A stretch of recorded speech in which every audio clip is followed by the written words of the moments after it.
Holding in front.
Hi, everyone.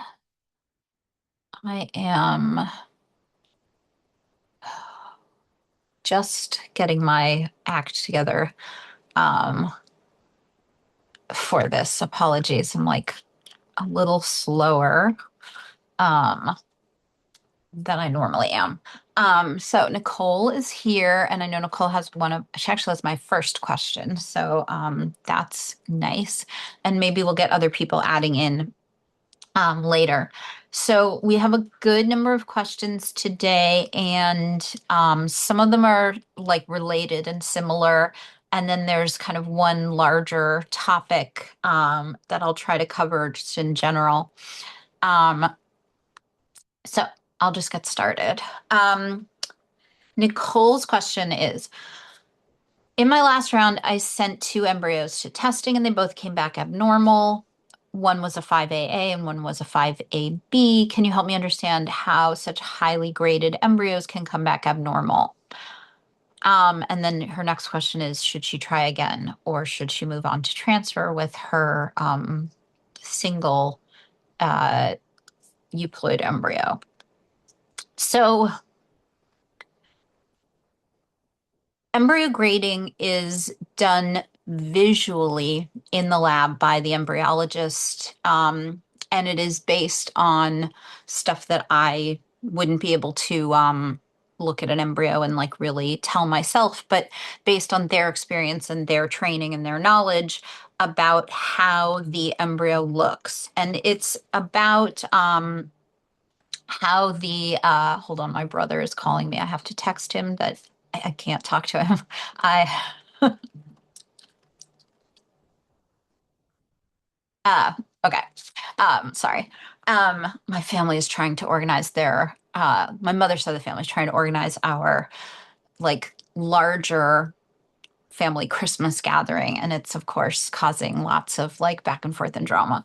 Um, so they do this visual analysis of the embryo, and it's about how the development looks by the time it gets to blast, how the cells have like developed and how they have organized themselves and kind of like what the structure of the embryo looks like. The embryo itself at that stage at blast, so earlier it hasn't yet developed to this point, so it has a different like kind of like less organized structure. But at blast, what an embryo has is an inner core of cells that are going to become a baby and an outer ring of cells which are going to become a placenta. And so the uh, the embryologist is doing the grading based on like how well organized this structure is and how the cells themselves look. And it is a visual um, kind of assessment of how high quality, kind of like how textbook and perfect the embryo looks. Um, and the grading does matter. Like the research definitely shows that highly graded embryos are statistically more likely to result in success, result in babies. The thing is that visually, the embryologist can't see into the cells and can't see like the really microscopic elements of the DNA and the way that it is organizing. So, like, uh,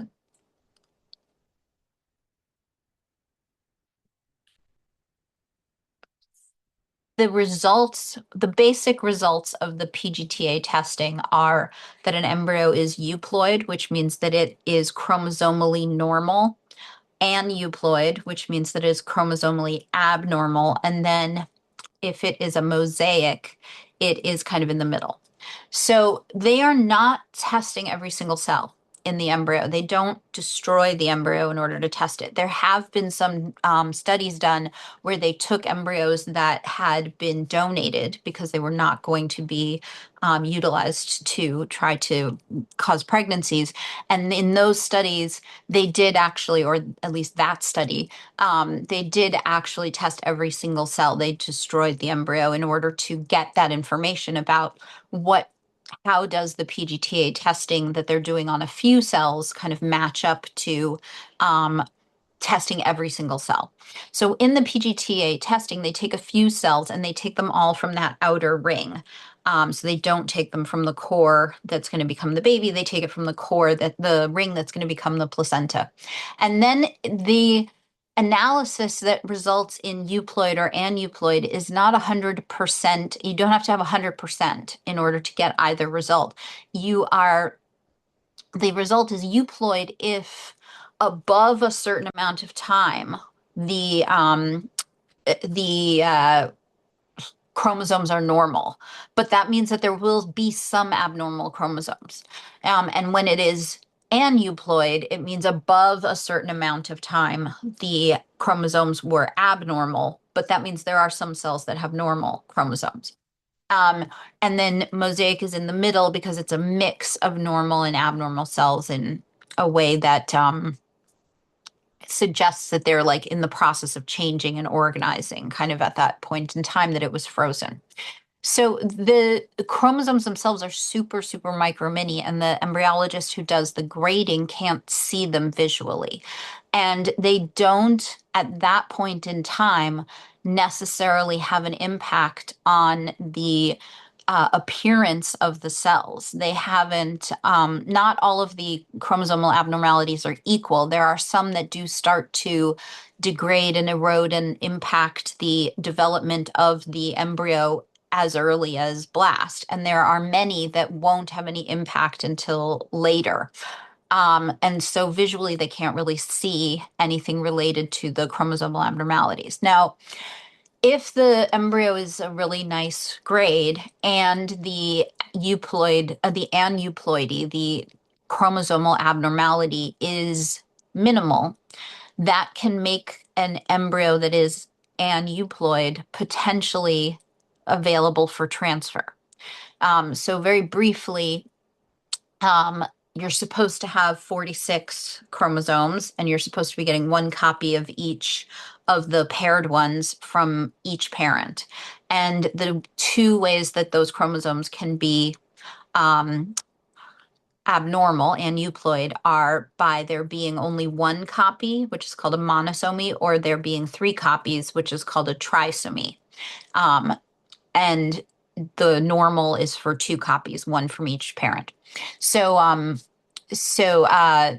if there are three copies, if there's a trisomy in that is one of the chromosomal abnormalities, that's less likely to be transferable because it is harder for the embryo to like self-correct by removing and returning to a two chromosome state. But if there is a monosomy, it may be possible that that embryo could be a good candidate for transfer, even though it's aneuploid, because there is more of an ability for that embryo to self-correct and repopulate and return to a two chromosome state.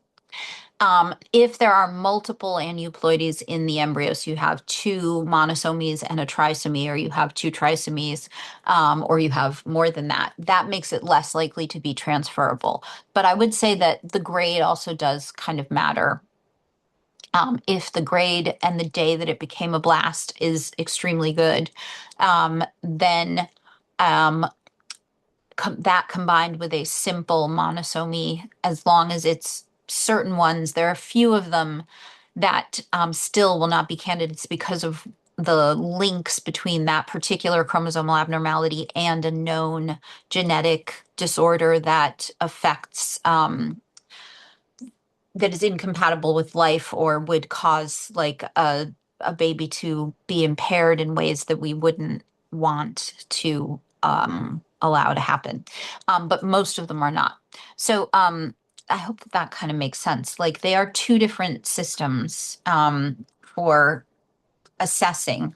And obviously, grading visually was available first. So we don't like throw out and stop doing something um, just because there's a newer technology that tests the embryo in a different way. We have added the chromosomal assessment on top of the visual assessment. But they don't always match up. You often find that lower graded embryos are the ones that are euploid. And it does raise questions about whether we should be viewing the PGTA as kind of like set in stone. And that's why some of those embryos should potentially be considered for transfer, even though they have an aneuploid result. And some clinics are not on board with that at all. They've made you sign paperwork that says that anything that's aneuploid will be destroyed. Some of them are more on board with at least letting you keep any embryos that are aneuploid, even if they say they won't transfer them themselves. They don't make you agree to have them destroyed. Um, and some of the clinics are getting more and more comfortable with transferring certain aneuploids. Our preference is that you don't destroy any embryos until you are done having your children. Now, obviously, not everybody has full control over that, and you can't go back in time and change a decision that was made before you um, talked to us or, before you learned things that made you change your mind. So don't beat yourself up about things that you did in the past. But from this point forward, it's our strong recommendation that you maintain your embryos and your eggs and your sperm until such time as you know that you are done having children, because science changes, we learn more, we get more new techniques. Like there are both changes in how doctors would deal with something that, like an embryo that doesn't actually change itself, and it's just a change in the doctor's approach. And there are changes actually to the technology of like what can be done with an embryo. So that's kind of my talk on that. Um, the next question, should you try again or should you pray your euploid embryo works? That's a difficult question. Obviously, if you have, I know you don't, but if you have continuing unlimited insurance coverage and it's not going to be that expensive, it's a lot easier to say, yeah, let's keep going. If you have to pay for it all out of pocket, you have to think about the financial aspects, and you can ask about grants and things like that. Like there are some resources available to try to assist you. But you do have to take some factors into consideration that I can't sort of like advise you on because I'm not your financial planner. Um, I would say that sometimes the right decision is to transfer the euploid embryo that you have and believe that you are going to get pregnant and have a baby. As long as you are pretty comfortable having one child, um, like, or if you were young, like under 35-ish, maybe 37, um, then that could very well be the right decision, because sometimes we get wrapped up in sort of like being the best IVF patient, being the best fertility patient, focusing the most on the numbers and like trying to have the most embryos, when actually the goal really is to be a mother, to be parents, to have a pregnancy and bring home a child. Um, and maybe it's time to move on to transferring and having a baby. If you transferred and for some reason you didn't conceive, or you got pregnant and you didn't stay pregnant, you certainly could do another retrieval. There's no reason why you couldn't. And depending upon what happened, you may or may not have a lot of time pass between now when you're making this decision and when you can do another retrieval. So if you don't get pregnant, you could do a retrieval the next month. If you have a chemical pregnancy or you have a very early loss, then it might be another month or two after that. Um, but there is always risk in any pregnancy. It is lower with a euploid embryo, but it's not zero. That there could be a decision that has to be made later on, or that there could be something like very tragic that happens later on. And so in any pregnancy, there is a risk that you could have to delay trying again for 6 months or something like that. So depending upon how you feel about the number of children, about the financial aspect of it, for you specifically, you have been making blasts, you have been sending blasts to testing. And you have gotten a euploid embryo, and I think you've done 3 retrieval cycles, if I remember. It's either 2 or 3. So I do think that there's a lot of reason to believe that you will make another euploid embryo relatively soon, but I can't guarantee that. Um, so I think it could go either way. I could support you in either thing, doing another retrieval or doing a transfer. And you have to kind of think about how you feel about each thing. What is your gut telling you? And then also, what would doing another retrieval mean for you guys right now? I hope that helps. I'm seeing you in a couple days, so or maybe tomorrow, so we can talk about it more then. Kelly, hi, Kelly. Um, she says, my cycle last month was 27 days and the prior one was 28 days. She has purchased the Mira device and she is using it now. Um, and so she's excited to get the information from the Mira result tests, which I agree. I am excited too.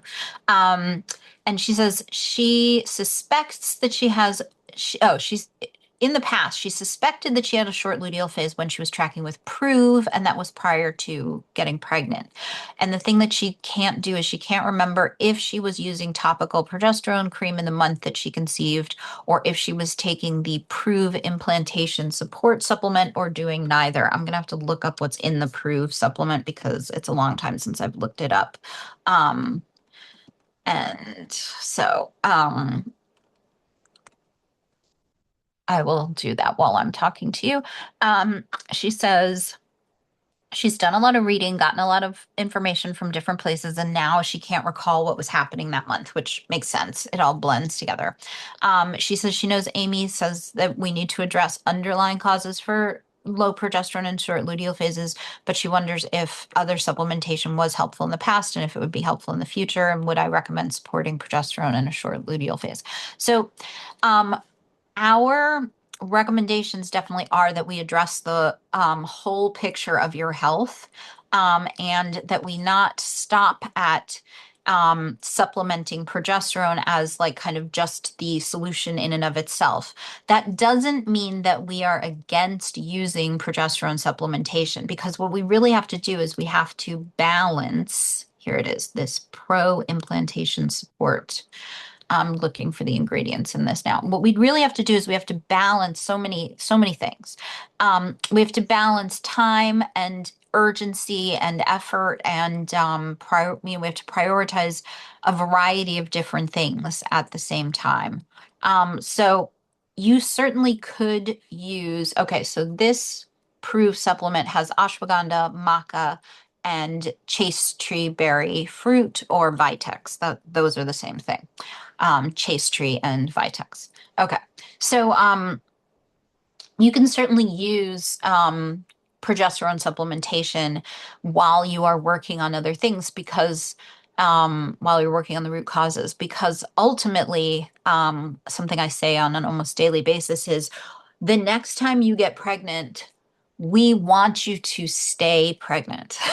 And so we want to work on your overall health. We want to work on supporting and optimizing your cycle. And we also want to take advantage of every opportunity that the universe gives us to have a baby now.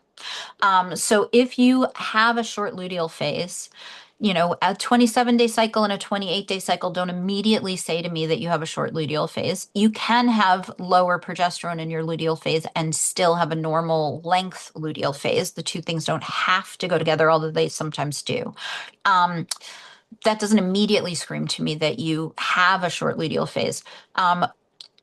But the Mira is going to show you what it can show you. Now, we love Mira. I think Mira is the best of these trackers that are available. I rely on it and use it and encourage you guys to use it, but we still do have to recognize that it is a tool, and that means it doesn't give us like absolute truth. It gives us information that we have to use and interpret based on a lot of things that we know, not just the number on the screen or on the chart, which I know is annoying and hard. I'm sorry about that, but we do have to do it. So uh, when you're using Mira, and this is part of, there are a bunch of questions about Mira, so I can't exactly roll them all together, but I'm going to try to like talk about things and then not address the same thing over and over again as I address other people's Mira charts, because there's going to be at least two more that come up. Um, Mira uses urine to test hormones. That means that when you get a result on Mira, you are getting a result that is not at this exact moment in time. If you did a blood test, you would get a result that told you what the level of the hormone was at that moment in time in your blood. Now, hormone levels go up and down, so it's not like a gold standard guarantee that that's always the level, but it tells you at that moment what it was. The Mira is telling you what it has been because it's urine that's processing out the hormone as it's being excreted from your body, taken out with the trash. Um, so there are a few more factors that can impact what that result is when it's in urine than there is in blood. In blood, it's just like you take the sample of blood and then how much of the hormone is in the sample and how do they measure it. But with urine, how hydrated you are and how much fluid, how much water your body is deciding to lose in your urine also factors in. So, for instance, if you exercise, go for a run, it's super hot, you're really sweaty, you're sweating a lot. Um, Before you take the test with the Mira, if you're testing like in the afternoon or something like that, it is extremely likely that the urine that you collect in order to test is going to be more concentrated. And so that means that the hormone levels are going to look higher than if you used like your first urine in the morning after you had been in a temperature controlled environment and not sweating, because your body was comfortable getting rid of more water in that situation because it didn't look like you were using or losing water through sweat. Whereas after exertion or when it's really hot or, whatever it is, your body is going to be um, conserving more water just to make sure that you don't get dehydrated. So that means that we always have to take the levels, the Mira levels, with a little grain of salt and look at the whole picture and also look at like other factors in order to assess them. And just like your urine can be more concentrated and you can have a higher hormone result because of that, it can also be more dilute and you can have a lower hormone level because of that. So I don't think you should be trying to manage your hydration in order to manage your Mira levels. I think you just have to have a little mental note that tells you that it's not 100% like set in stone, that it only means exactly what it says. It can mean a variety of things. So, Mira is going to show us what your progesterone levels are in your luteal phase. And what we're looking for there is we're looking for a rise, ideally 2 days after your LH surge. Could be one day after, could be 3 days after, but we really want to see a decent rise, sufficient rise that Mira will use it to confirm that ovulation has happened, which means on the Mira it needs to be above 5. But I also want to then see it continue to rise. And by the time we get to about 7 days post your ovulation, post your LH surge, I do want to see that it has approached the top of the chart. It doesn't necessarily have to have gone off the top of the chart, but it needs to be in that upper part of the chart. And it may drop down and then come right back up. And we notice that, we stick a pin in it, we pay attention to what it might mean along with other things and other charts, but we don't immediately freak out that like that means that you can't hold on to a pregnancy. If it comes right back up, we're pretty happy, we're pretty okay, we're pretty good. And it sort of depends upon how high it goes, how high it stays, how often you get these dips, how long they last, or how regularly they occur, that type of thing. So now that you're using Mira, we're going to see.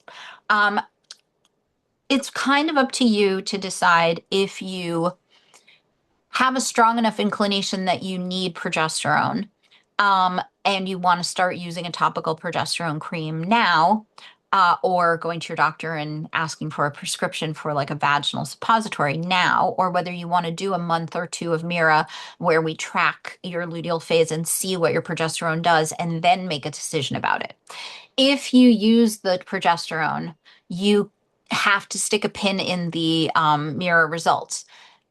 They may or may not change sufficiently enough to reflect the amount of supplementation that you're taking. Um, it's not a literal one-to-one that like you use the equivalent of like 20 milligrams of progesterone cream and your progesterone always goes straight up. Most of the time it will, but there will sometimes be girls where the way that their bodies process things mean that it doesn't get reflected that well on the chart. So there's nothing wrong with a Mira result that reflects progesterone. You just need to know that you were taking progesterone when you got it. So if you have a strong enough reason, or if your urgency is strong enough, or if you feel like even though you can't remember it, you probably were using something when you got pregnant before, there's no reason why you couldn't start using it now. Like that's okay. We can still work on the rest of your cycle. Using progesterone cream, topical cream, which is what we can recommend to you because we can't give you a prescription. The rules for doing it, the how-to for doing it is you track your ovulation and you start using the cream 2 days later. So you get that LH surge, and then 2 days later, 48 hours later, you start using the cream. I recommend the cream twice a day. That's because of the length of time that progesterone takes to rise in your body and fall in your body. And they are not, it's not a 24-hour cycle. It's more like a 16-hour cycle. So by doing it twice a day, you're never in a phase where progesterone is like bottoming out. Um, and then you use it for 12 days. And then on the 12th day of using it, you take a pregnancy test. And you know in advance that you're going to be taking a test. The reason that you're taking the test is that you are using the progesterone. So even though it's really common to not want to take a test, you plan to take a test. Now, some women's bodies will know that they're not pregnant and bleed, decide that they are going to get a period, and some women's bodies will not while they are on progesterone. There's just a little variation between us. If you turn out to be a girl who gets a period, who bleeds, then you may not have to do the pregnancy test. But the majority of women's bodies will not bleed while they are supplementing progesterone, even the topical type. So that's why you need to plan to take the test. If the test is positive, you continue the progesterone. And if the test is negative, you stop it and then you will bleed. And it may be 1 or 2 days later than you would have bled otherwise.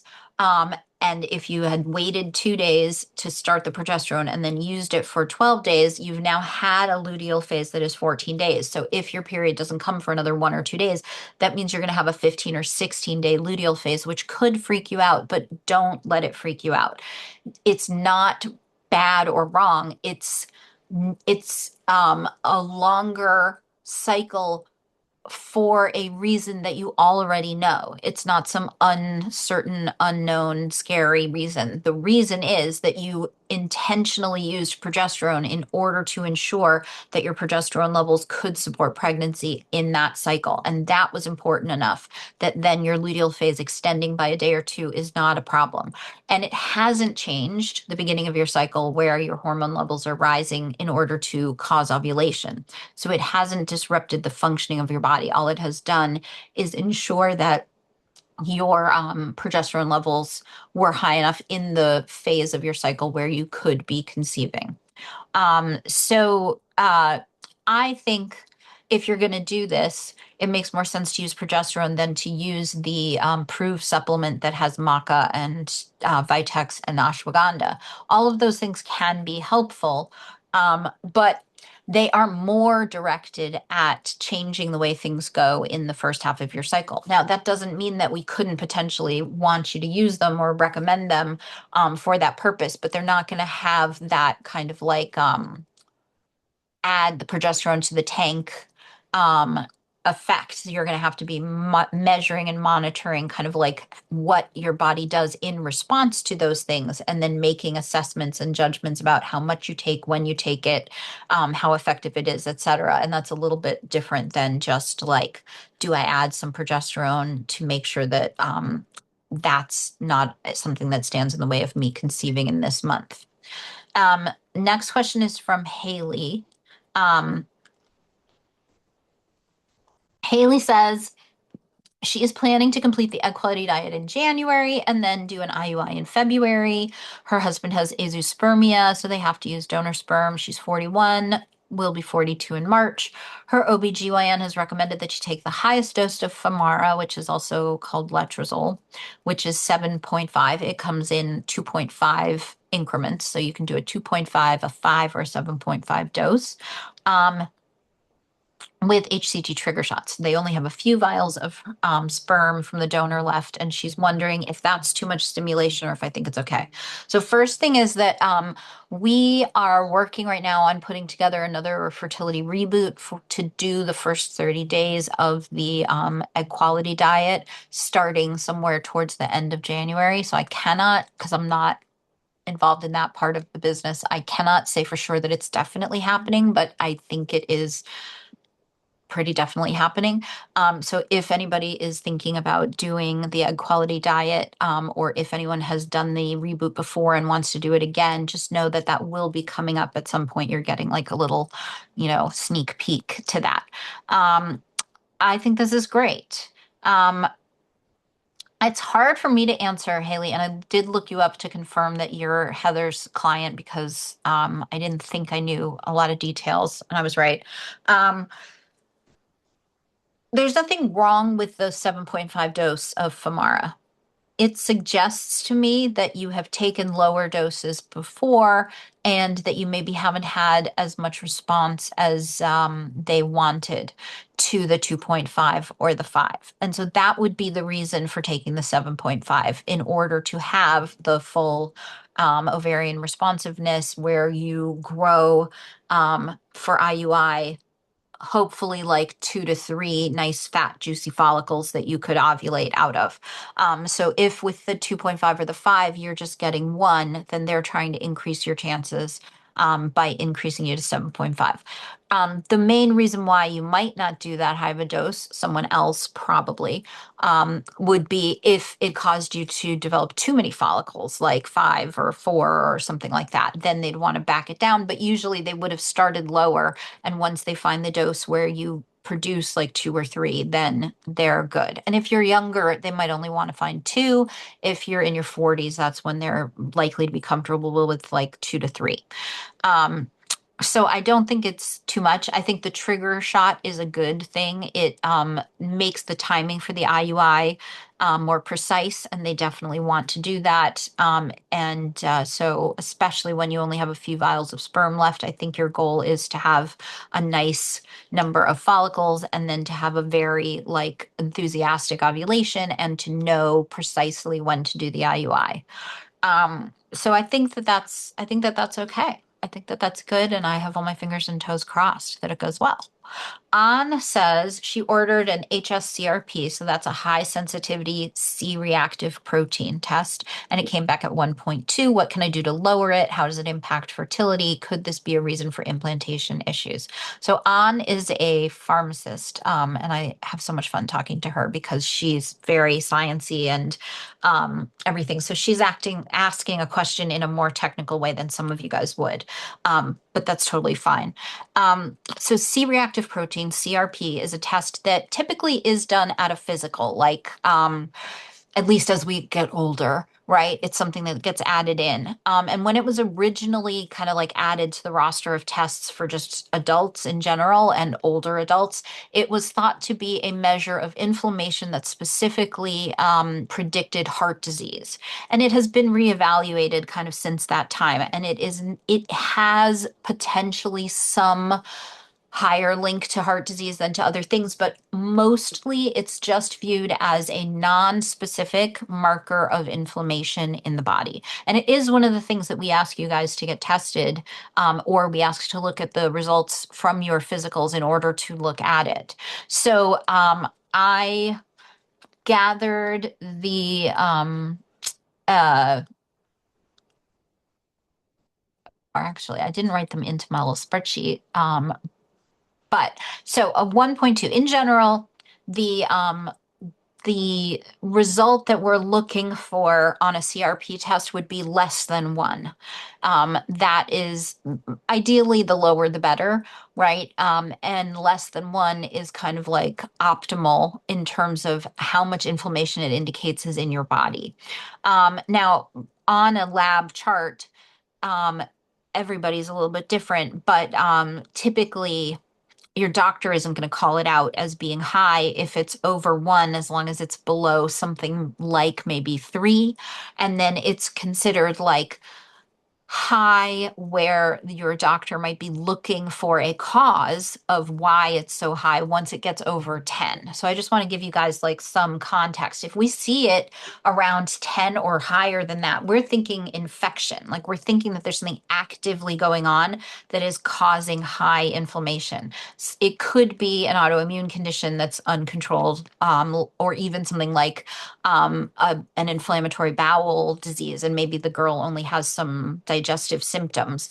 But it has to be a lot higher than ONS 1.2 for your doctors to get concerned or mention it and for anybody to freak out. But 1.2 is above 1 and it could be zero point 0.3 or zero point 0.1. So it definitely is higher than, as low as possible. The thing is, it's hard for me to tell you on, which I know you already know, what exactly is causing it because it is a non-specific marker of inflammation. So you kind of have to do a sort of like system scan of yourself and think like what inflammation in my body could be causing this to go up and what symptoms that I'm having could potentially be associated with inflammation.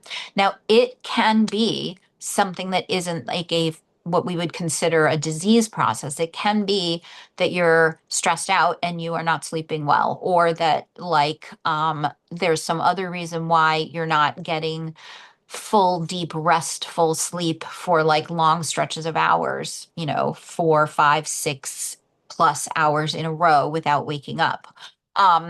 It could be as simple as that. It can be almost anything. So could it impact fertility and could it be a reason for implantation issues? The short answer is yes, it can. Um, the longer answer is I can't easily tell you how much unless I know what's causing it.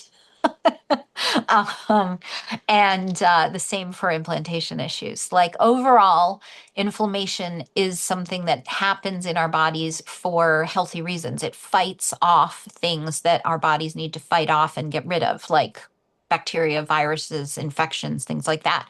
But it should be something that ideally happens in response to something. And then once that thing is dealt with, goes away. Where we run into problems with inflammation is where we get this kind of like holding pattern where we have inflammation that never really goes away. And that is because that type of inflammation is not so functional for us. It's not so responsive to us. Instead, it's more of an indication that there's something going on that is like a chronic kind of process that we are living with and unaware of, or living with and not dealing with, or living with and not yet haven't yet found the way to improve. And so that's why you have to kind of do like a systems kind of like scan for yourself and try to ask yourself, like, where might this be coming from? But when you have a CRP of 1.2, especially if it is different than what you normally have, you shouldn't freak yourself out completely and assume that everything is awful. You should plan to retest and see if it goes down, because sometimes there's stuff going on in the background and there is some kind of fight going on and you're just not actually aware of it, and then your inflammation goes away. So I know that probably wasn't super helpful on, but that is the best I can do. Now I have a few questions from Haryanti, and you are here. So first question is a diet related question. She says, I'm increasing my carb intake because I'm still losing weight. Although very slowly, it's weight that she doesn't want or need to lose.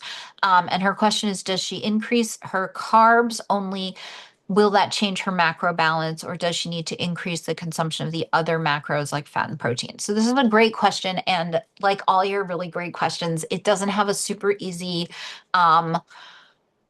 answer that applies to everyone equally. There are going to be slightly different answers for different people. So when you are losing weight consistently, while following a lower carb, high protein, high fat diet, like the egg quality diet, we do have, and if you don't have weight to lose, you shouldn't, or can't lose any more weight, that type of thing. We do need to add more carbs back in. Different people's metabolisms work at different speeds. They just do. That's why some of us are bigger and some of us are smaller, kind of in the sort of like meta sense. We all have different ethnic backgrounds combined, and we all have different genetic backgrounds combined, and we just are a little bit different. So the shortest answer is start by adding just carbs, and start with one serving, which is kind of like a half cup of rice or something like that. And see what happens, right? If your weight stabilizes by just adding in a half cup of rice or quinoa or something a day, or if you've gotten further into the egg quality diet and you have reintroduced other sources of carbs, you can start reintroducing those. What I would say is, or sorry, increasing those. What I would say is don't increase like sweets. Don't, if you're at the point where you have reintroduced things that are made with flours and alternative flours, and that means that you can have like some baked goods or some pastas or some breads or things like that. Try not to increase those carbs first. Try to increase the kind of single ingredient food item carbs as your primary way of increasing your carbs. Um, and see if that's sufficient. If that's sufficient, then just don't add that increased carb to your macros and continue to calculate your macros the way you have been with the other things. It's like having one extra serving, one extra snack. If that's not enough, then we probably do need to start adjusting the macros. But first, we have to look at how many grams of protein are you eating in a day, and how many of them are coming from food versus how many of them are coming from supplements like collagen peptides. So the range of how much protein you can eat is fairly wide. Like if we're following the recommendations based on weight, we would actually be encouraging you to be at the higher end of our sort of range, which is kind of like 70 to 100 grams a day. We'd probably be recommending that most of you be in the like 100, 110, maybe 120 grams per day. It really depends upon weight. But there are pros and cons to this. I know the whole world is like absolutely gaga over protein, but honestly, like the moderation is still valuable. So if you are at the super high end already of the range, if you're at 100 grams of protein, or you're higher than 100 grams of protein, then maybe we're not adding any more protein. Um, we have to look at how well you hold your macros in the recommended amounts, right? The 45% fat, the 30% um, uh, protein, and the 25% carb. And if you are falling a little short or you find it a little hard to get the fat, then we could definitely increase that. But if you do really well on the fat, you might increase it a little bit. It will go up if you're increasing your animal protein intake, and it will go up in some ways if you are like increasing your carbs, if you put some ghee or some butter on like a piece of sweet potato, or rice, or if you cook any of that in any kind of oil or fat. So it may go up automatically with the increase in carb, and that is okay. The one thing that isn't in the macros that you definitely can be increasing is your vegetable intake. Now, if you're hitting the like 6 to 8 servings per day, you could kind of try to increase to like 7 to 8. If you're not hitting that, if you're more in the like 5 to 6 range, then I would try to increase the uh, 7 to 8. And then that doesn't really change the macros, but it does change the way that your body processes the sugar. So I would be also aiming not to necessarily eat the carb by itself, like even though it's an add-on, I would be looking to eat it in combination with other things. Then like I said before, we have to look at how much of your protein you're getting as a supplement from something like collagen peptides and how much you're eating as food. Because another thing I might do along with increasing the carbs a little bit is decrease the supplement protein and increase the food protein. Um, and see how that goes. That will also raise your fat a little bit. That will change how your body is processing all the other food that you're eating. So you are gonna want to play with it a little bit. But the first thing that you do in order to try to stabilize your weight is just add in like 1 serving of carbs per day. In an extreme case, maybe we're getting to 2 servings, but mostly we're holding it at kind of like 1 and making sure that that does stop the weight loss. And you don't have to like recalculate all your macros in order to do that. Um, Haryanti says the length of her luteal phase, which is 13 days, hasn't come back to where it was before, which was 15 days, even though she is using progesterone cream. Or sorry, she used progesterone cream in her last cycle. So she's wondering if I have any thoughts. And she sent me her, I think it's not Mira, I think it's a Nido chart. I think it is, yeah.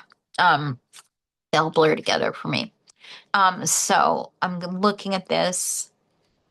You started using progesterone cream on the 14th. You had your LH surge on the 11th. Um, and you used progesterone cream 1, 2, 3, 4, 5, 6, 7, 8, 9, 10, 11 days. So the fact that you started spotting on the 11th day in the afternoon. So a 13-day luteal phase is actually completely fine. 1, 2, 3, 4, 5, 6, 7, 8, 9, 10, 11, 12, 13. Um,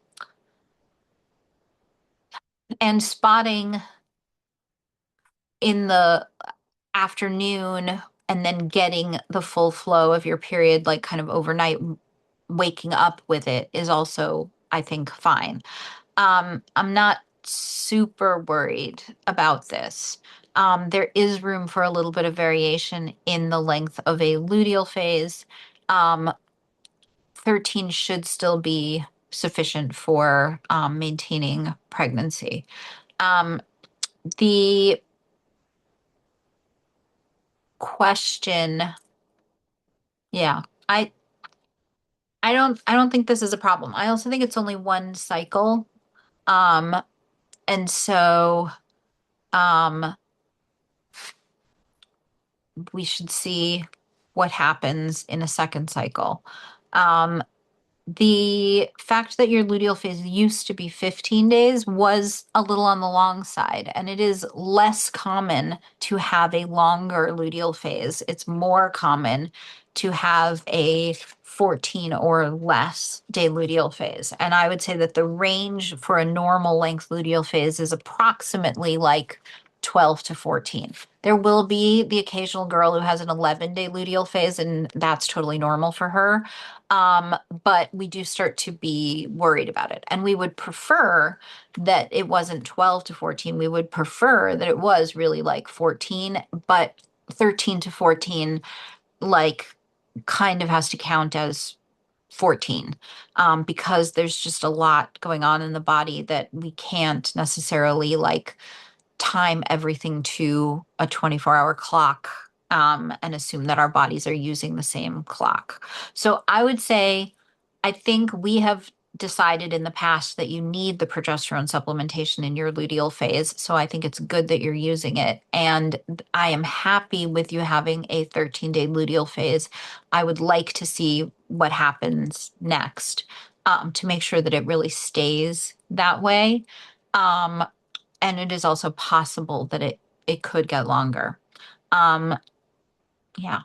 If you have a more specific concern based on how it used to be longer, then let me know and we can talk about that more specifically. I think we have an appointment coming up as well. Um, okay. Next question. Oh, Jody, you just arrived in time for your questions. So Jody, actually, maybe these are mirror charts that you gave me, Haryanti. Sorry. Um, Not Anito. Okay, so Jody is transferring. Yay! Next week. You have strong odor, itching, and burning vaginally after your lining check ultrasound. It was Anito. Okay, good. That means the next one may also be Anito. Or no, actually, anyway, don't listen to me. I mean, hopefully you listen to me about the real stuff, but don't listen to me when I'm like trying to figure out what type of form I'm looking at. Um, okay. So Jody, you're reacting to like the presence of the wand and the gel that they put on it. So taking more probiotics is a good thing to do. You could do a sitz bath. This is going to apply for Francis too, because Francis is also having some yeasty symptoms. So a sitz bath with baking soda would be kind of soothing to the vaginal tissue, and it would also help to balance the pH. And so it might be something that could help with yeast I look infection. awful, but I want to hear this. So yes, thank you.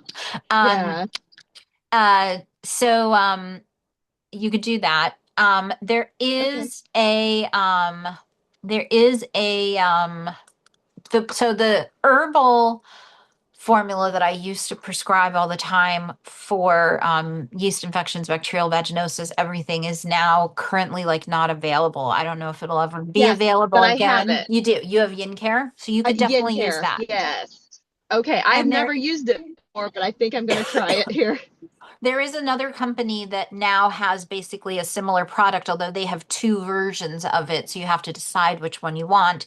But that company is called Kuan Yin. So that's spelled Kuanyin. It's Kuan Yin Apothecary. And they have a yoni, which means vagina, herbal wash. And the two versions they have are yellow and white. And basically, the yellow one is to treat damp heat, which means that the person will be having more hot symptoms. So hot, burning, along with itchy. Whereas the Yoni Wash White is just for more like dampness. And so it will be like white discharge and kind of like um, discomfort, but not that sort of like burny itchiness. This Yeah, has I'm having, itchiness without the burning. So if anybody else who doesn't have yin care is looking for an herbal wash, these are the ones that we're using now that yin care isn't available. okay. So the way that you you can use yin care or these washes in two different ways. Um, One is to do a douche, which means that you get a little douching device which has a nozzle, and then it has kind of like a squeezy bulb, and then you put a dilute solution of the yin care. This is specifically yin care. I usually dilute it 50%, so 50% water, 50% yin care, and then you put it in the bulb, and then you like stick the nozzle in your vagina, and then you squoosh it so that it goes up and it kind of bathes it. It feels nice, but I don't think it has a lot of lasting impact. So you Okay. can certainly do it, but I don't typically recommend that. What I recommend is called the tamponade method, where you get a formed piece of cotton. So you get like a cotton square or a cotton circle, not just a cotton ball. And that's because a cotton ball has like wispy bits that kind of like fly off the sides, whereas a formed piece has some stamping on it that kind of like holds it together. And so it holds its structure a little bit better. I like a square. Um, and then you wet um, that cotton square, saturate it completely with water, and then squeeze it out so that it is fully saturated, but you can't get any more drips out of it. You don't have to be like aggressive with it, but just squeeze it out. Then Yeah. take your yin care and you're gonna pour it onto the cotton square. And you're not measuring that it ends up at 50% dilution, but by the time it's going to make like a brown circle in the middle and it's going to be creeping towards the edges. And by the time it starts to get drippy, it's basically at 50%. Then you're going to fold up that square so that it mimics the sort of like tube shape of a tampon, Okay. right? Yeah. Okay. And then you are going to stick it in your vagina. And so what you do is you put it on your finger, and then you stick your finger up like this, and then it will stay kind of in the lower part of your vagina. Now, where you would be putting a tampon with an applicator and everything is going to be higher. A tampon would go like up on top of your finger. If you stuck it in, you would feel like the bottom of the tampon, and that's where the string is. So you would, be able to pull the string out. You're not going to be able to do that with a limp, like kind of like soggy piece of cotton. That's fine. It also doesn't have a string attached to it. So you don't really want it to get that high up because then it will be harder to get down. So you just put it along your finger and then you put it up and then you pull your finger out and the cotton is kind of like right here. And if you were to stick your finger like kind of at the bottom of your opening to your vagina, you'd be able to feel the bottom of the cotton right there. Now go to sleep with it in. If you wake up in the middle of the night to pee, it might fall out. You might end up having to replace it and put it back in. Depends upon if you got up to pee at like 1 a.m. or you got up to pee at like 6 a.m. You want it to be in there overnight. When you get up in the morning to pee, almost certainly it's going to fall out. Because you're going to sit on the toilet, you're going to relax your muscles. It's right there at the bottom. It's probably moved a little bit down while you've been sleeping and it should come out. If it doesn't just plop right into the toilet, then you're going to take your finger and just kind of like grab at the bottom and then you'll pull it out and it'll come right out. That's the benefit of it not being up so high, is that you can just pull it out yourself. And it'll be a little slimy and a little less brown because it's been in your vagina where there's like mucous membranes and stuff. You should feel some relief after the first night of doing this. Um, it's rare that it takes more than like 2 or 3 nights of doing it to treat a low grade infection. People that have a high intensity infection, it's been going on for a long time, it hasn't responded to monostat, or they've done monostat before and then it's come back, or whatever it is. Um, my recommendation there is that you do this kind of treatment every night for a week, for like 7 days before you stop, and then you see how it feels. But if it's a low grade thing where you're having a little bit of itching, and it's recently started, you can probably do it for 2 to 3 days and it will go away. Um, Okay. So so just to recap, that was using the yoni, or not the yoga, that's the using the yin yin care. care. Got That it. would, And I yeah. thought about going to the walk-in clinic to see if I needed treated with antibiotics, but I'm like, I'm so close to transfer. I don't know if that's a good idea. I mean, you Um, certainly can do diflucan, which is the anti-fungal oral medication. They will give that to women like during pregnancy, and I think it's just okay. one pill, and you're still a Okay. few days away from transfer. Yes. Okay. Um, it kind of depends on how bad the infection is and what your history with these infections is, because we all know our own bodies, in especially related to these types of infections.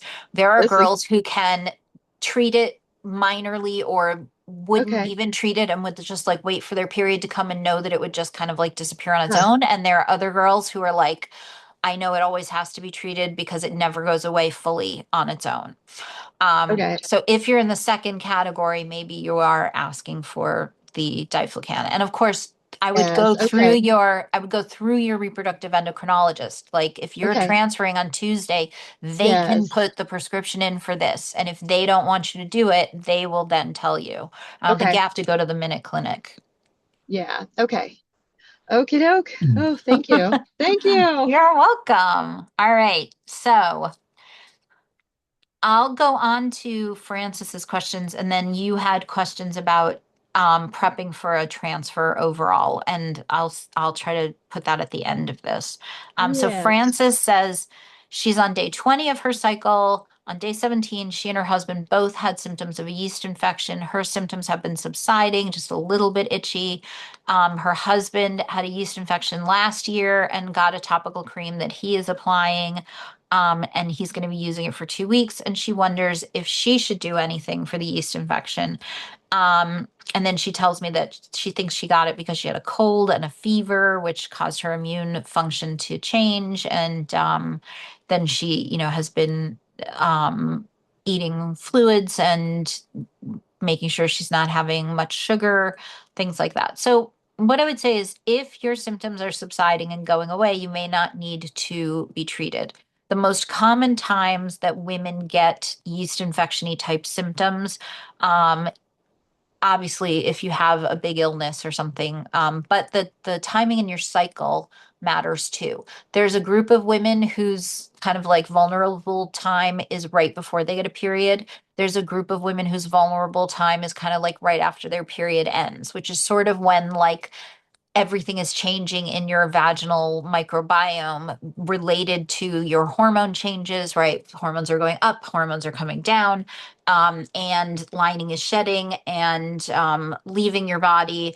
And all of that is affecting things. So, if you are a girl whose yeast infections tend to happen before her period and tend to be resolved naturally by her period, and you're not feeling like you have a lot of symptoms, then you probably don't need to treat. And when you get a period, you will kind of like naturally return to normal. If your period has ended and now you have it, and you know yourself, if your history is that you have to treat it, then we will have to treat it. So you certainly can try using the yoni wash.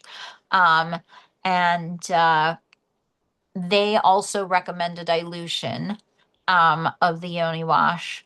And they also they recommend soaking a cotton pad and then applying it topically for 10 to 15 minutes, 1 to 3 times daily for 14 days.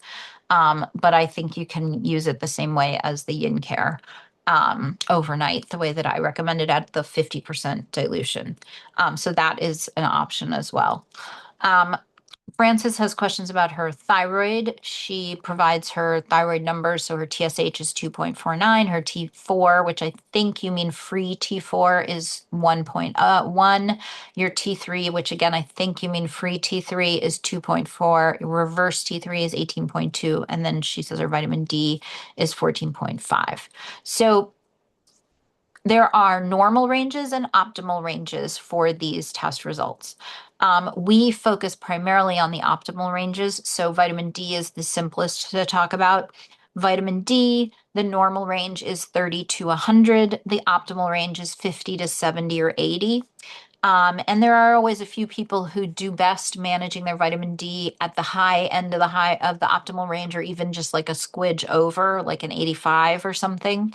Um, But if you're in the like 50, 60, 70 range, then your vitamin D is in the optimal range. So at 45.3, we could still increase your vitamin D a little bit.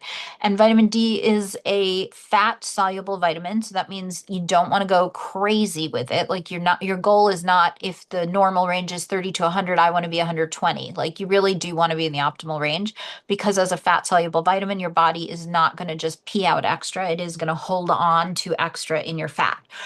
It's pretty hard to get to 100 or 120, and you're not going to see toxicity symptoms at 100 or 101. You're going to have to get higher, like 120 or something like that. But, the toxicity symptoms are not something that you really need to deal with. So we're really looking for that like 50, 60, 70-ish range.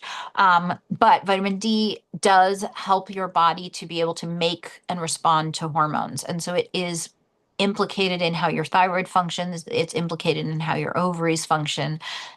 It's very valuable for you. So I would like your D to come up a little bit more, but you're making progress and it's good.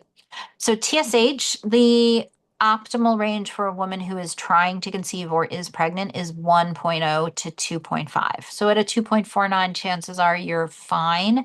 But it's something that all of us should probably be keeping track of more than once a year. Somebody who has a thyroid condition or is on thyroid medication or has a more like erratic, like more changes in their thyroid numbers should probably track every 3 months.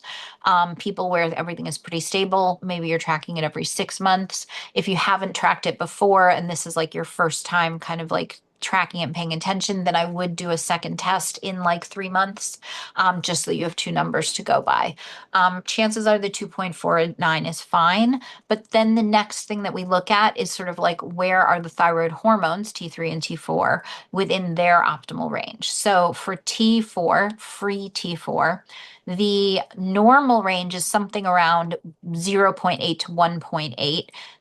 The optimal range is something around 1.1 to 1.5, and you are at 1.1.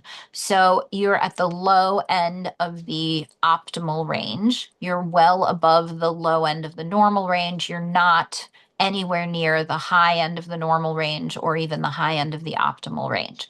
So that doesn't tell me that there's a problem with your TSH being 2.49, but it tells me if something else comes up that it could start to tell me that your TSH is actually a little too high.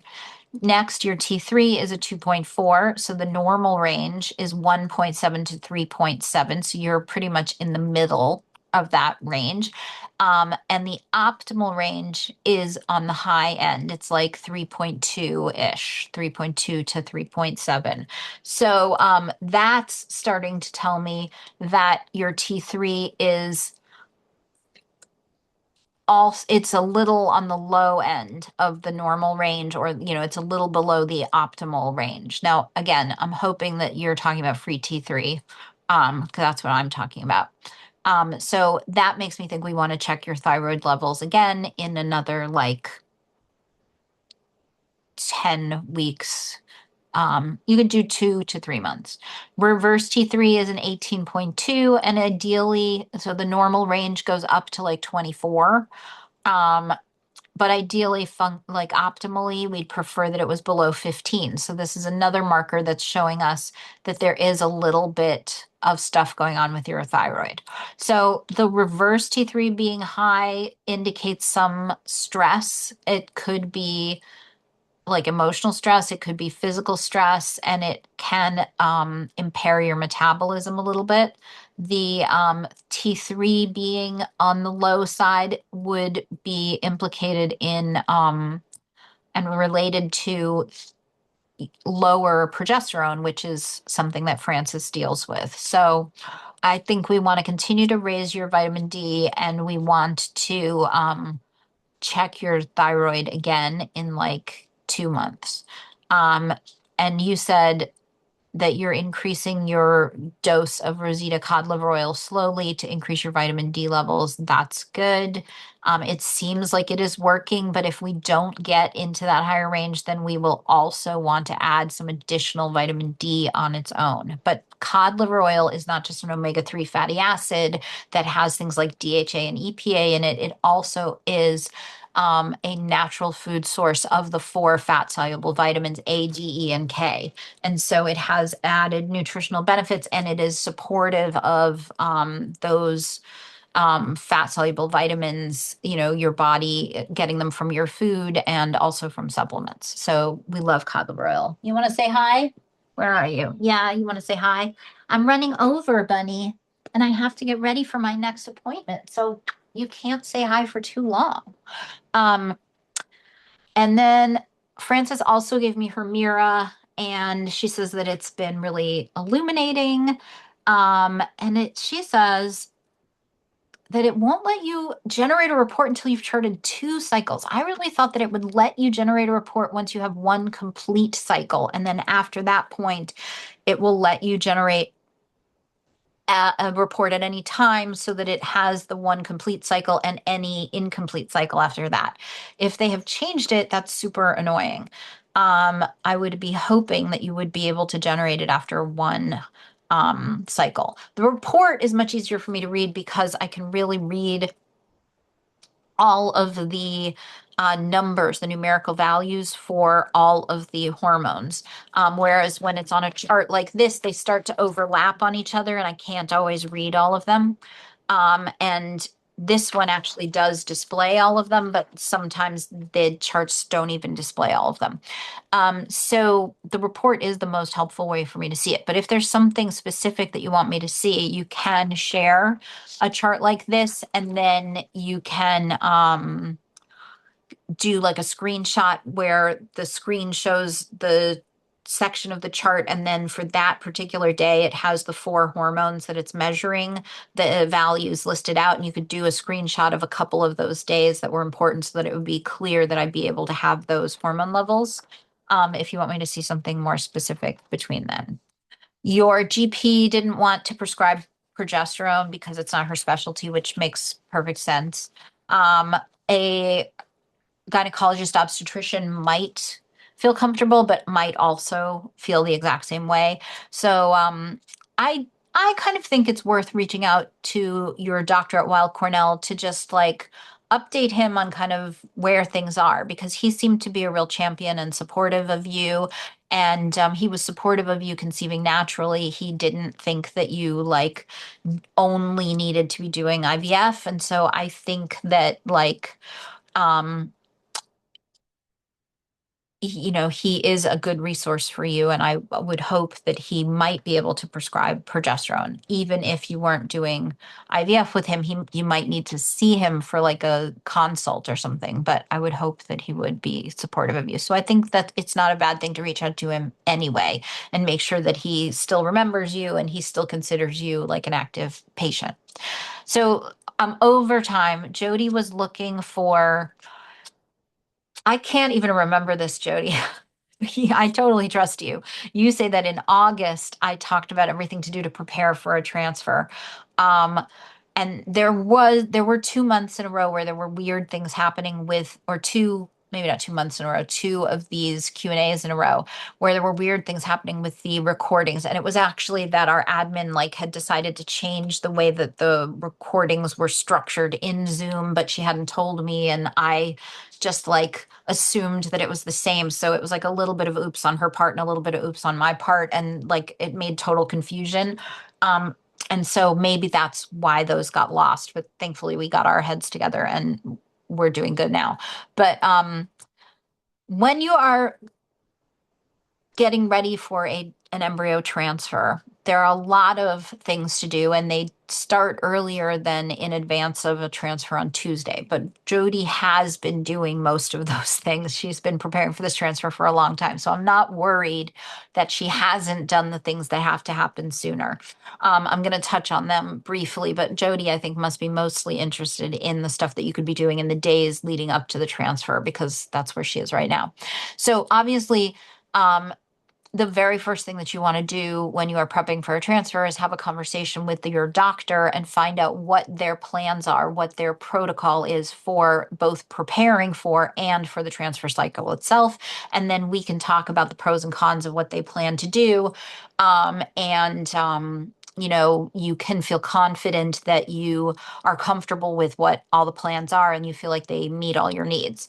But the next thing to do is to make sure that your uterine environment is prepared to support the embryo and implantation and pregnancy. And so that means you may need a hysteroscopy.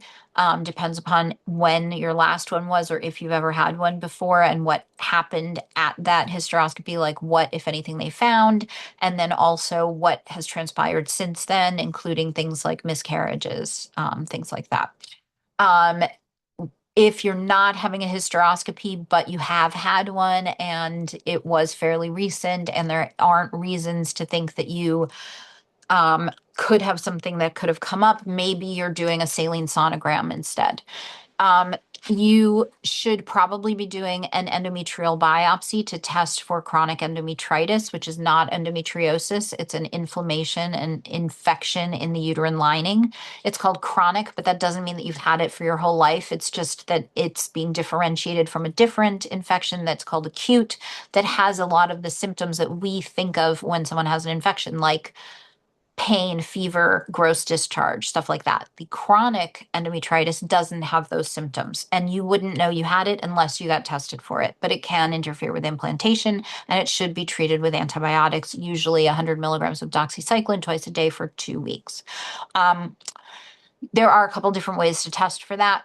But they all involve, or almost all involve, taking a sample from the lining and doing the test. You don't have to have that done during a hysteroscopy, but they do have to stick something up there and grab some of the tissue. Um, some people do what's called an ERA, which is a mock cycle, but it's an endometrial receptivity assay or assessment, something like that, where they also take a little sample and then they test it to see that you're lining the receptors that the progesterone will bond with, see when they become active and available.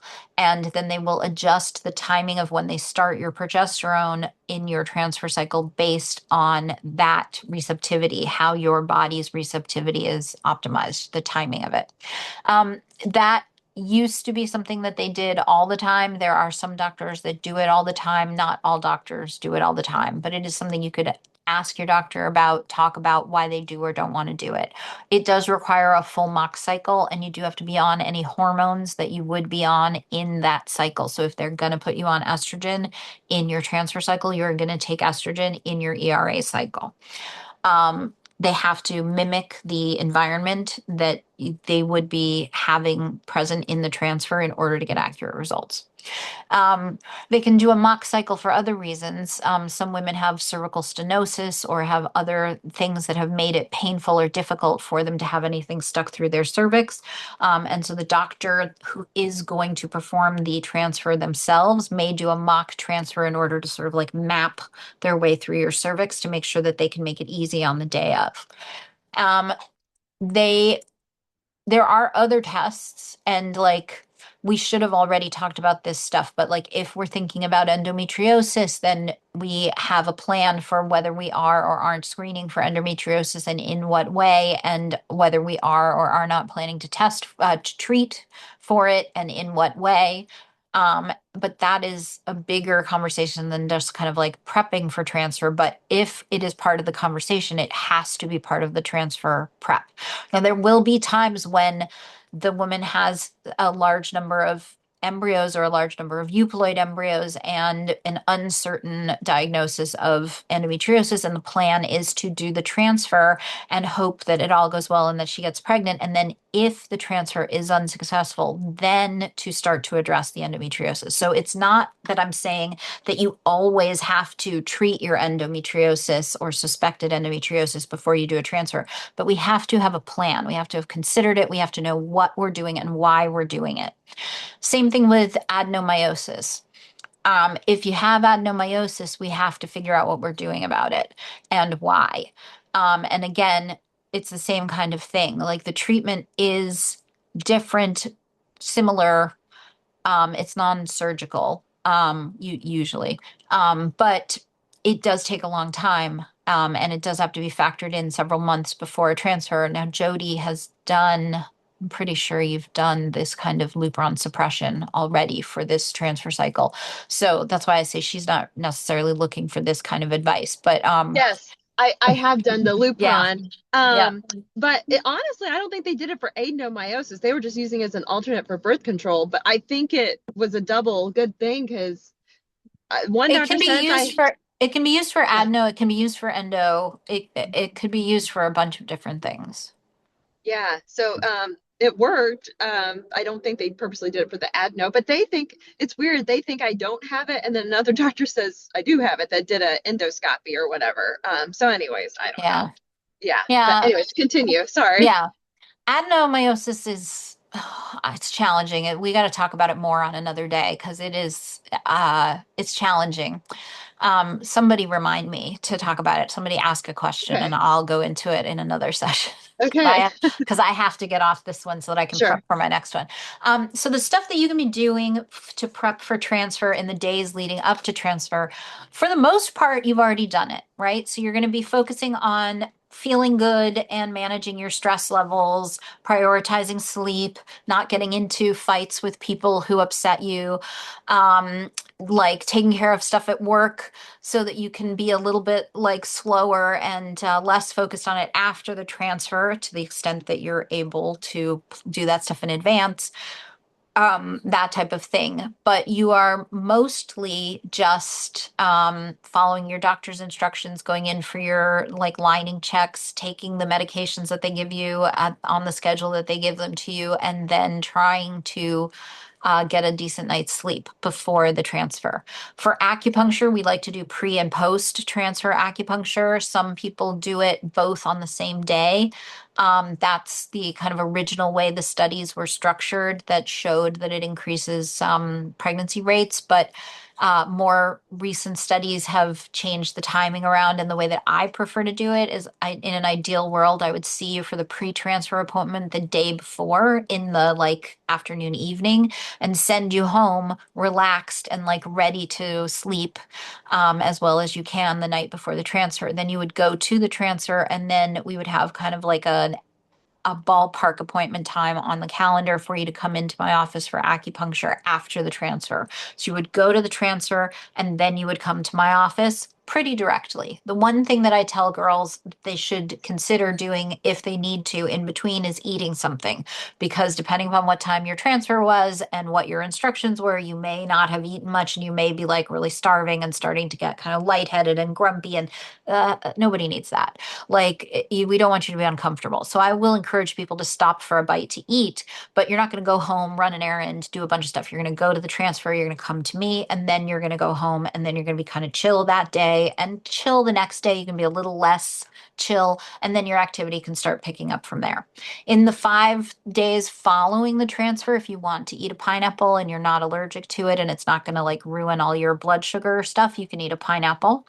So you buy a full pineapple with all the like hard stuff on the outside and cut all that hard stuff off. And then I always say like turn the pineapple almost like it looks like a football sideways on your cutting board, because then it's easy to cut 5 equally sized discs of pineapple. And then that disc becomes your serving size per day. So you're going to eat the whole disc, including the hard stuff in the middle, the core. You're not going to cut that out. That has the highest amount of bromelain in it. And bromelain is the thing that's in pineapple that supports implantation. So you're going to eat 1 disc per day. You can cut it up however you want. You're just going to eat the whole disc, and that's how you get 5 portions out of 1 pineapple. It is not magic. So it is not something where if you can't do it, you have fucked it all up. But it is something that most people like, that you can do, that can't harm and can help. So it's sometimes something nice to do. And then I usually have someone come in for acupuncture in between their transfer and their pregnancy test. But really, that's about it at this point in time. You are just taking care of you. And what I always say is, you're not sick. You are not changing the way you do things because you are vulnerable, weak, damaged, sick, any of those negative things. You really should have the attitude like it's your birthday.